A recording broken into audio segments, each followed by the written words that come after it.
இந்த மனித உயிர்கள் எங்கிருந்து வந்திருக்கும்?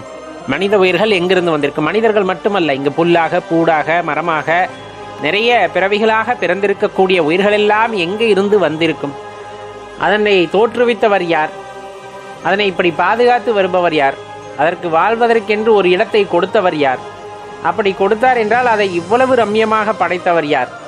இந்த மாதிரி நிறைய கேள்விகள் இருக்கு. இந்த கேள்விகளுக்கெல்லாம் பதிலை தேட வேண்டுமா தேட வேண்டாமா அப்படிங்கிறது ஒவ்வொருத்தருடைய எண்ணம். அவரவர் வாழ்கின்ற சூழ்நிலையை பொறுத்து, அவரவர் வாழ்கின்ற நாட்டை பொறுத்து, அவரவர் கொண்டுள்ள சித்தாந்தங்களை பொறுத்து அது மாறுபடுகின்றன.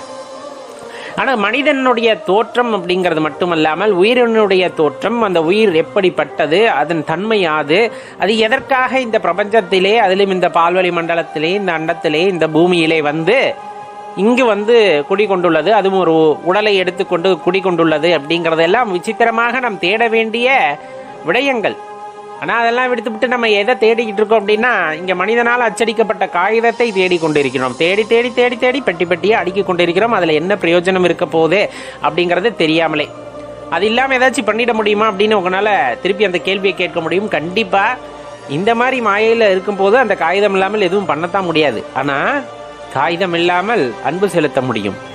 காகிதம் இல்லாமல் உண்மையான அந்த அன்பை இறைவன் மீது வைக்க முடியும். அதற்கு அந்த காகிதமானது தேவைப்படாது அப்படிங்கிறத நிதர்சனமாக புரிஞ்சுக்கணும். இப்போ சொந்த பந்தங்களுக்குள்ள வேணா நீங்கள் நினைக்கிற மாதிரி அந்த காகிதங்கள் பெரிதாக இருக்கலாம். ஆனால் இறைவன் அந்த காகிதத்திற்கு என்றுமே மதிப்பு கொடுப்பதில்லை. அதைவிட விலை மதிப்பு மிக்க உங்களையும் உங்களுள்ள அந்த உயிரையும் இறைவன் கொடுத்திருக்கிறார். அப்படிங்கும் போது அதைத்தான் அவர் பெரிதாக நினைப்பாரை தவிர, அந்த உயிர் தனக்கு திரும்ப செலுத்துகின்ற அன்பை தான் பெரிதாக நினைப்பாரே தவிர, நீங்கள் வைத்துள்ள காகிதங்களின் எண்ணிக்கையை பொறுத்தோ, அந்த காகிதங்களால் நீங்கள் காட்டுகின்ற பகட்டையோ அவர் பெரிதாக என்றுமே எடுத்துக்கொள்வது இல்லை, எடுத்துக்கொள்ளவும் மாட்டார். அப்படிங்கிறத தெளிவாக தெரிந்து கொள்ள வேண்டும்.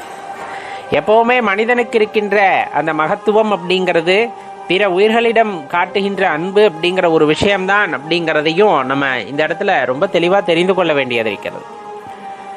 அப்ப மனிதர்கள் எதற்காக வாழ வேண்டும் அப்படின்னா, பல விஷயங்கள், பல விடைகள் சொல்லலாம். இப்ப நம்ம உங்ககிட்ட கேட்குறோம், நீங்கள் எதற்காக இந்த பூமியிலே வாழ்கிறீர்கள், உங்களுடைய நோக்கம் என்ன அப்படின்னு கேட்டா நம்ம மனசுலயும் ஒவ்வொன்றும் வரும். அது உடனே உதிப்பதாக இருக்கும், இல்லை நம்ம முன்னாடியே அதை பத்தி சிந்தித்திருப்போம். ஏதோ ஒரு காரணம் தோன்றும். ஆனா அது உண்மையான காரணமா, இறைவன் நம்மை அதற்காகத்தான் இங்க அனுப்பி வைத்தாரா அப்படிங்கிறத பற்றி சிந்தித்திருப்போமா அப்படின்னா, சில பேர் சிந்திச்சிருப்பாங்க, சில பேர் உண்மையை தெரிந்து கொண்டிருப்பார்கள், சில பேர் இன்னும் சிந்திக்காம ஏதோ வந்தோம் வாழ்ந்தோம் அப்படிங்கிற மாதிரி வாழ்ந்து கொண்டிருப்போம். உண்மையாகவே நாம் தெரிந்து கொள்ள வேண்டிய விஷயம் அப்படிங்கிறது, எதற்காக இந்த படைப்பு, இறைவன் நமக்கு கொடுத்த படைப்பு எதற்காக, இந்த உயிரை இந்த உடலுக்குள் வைத்ததன் நோக்கமே அது.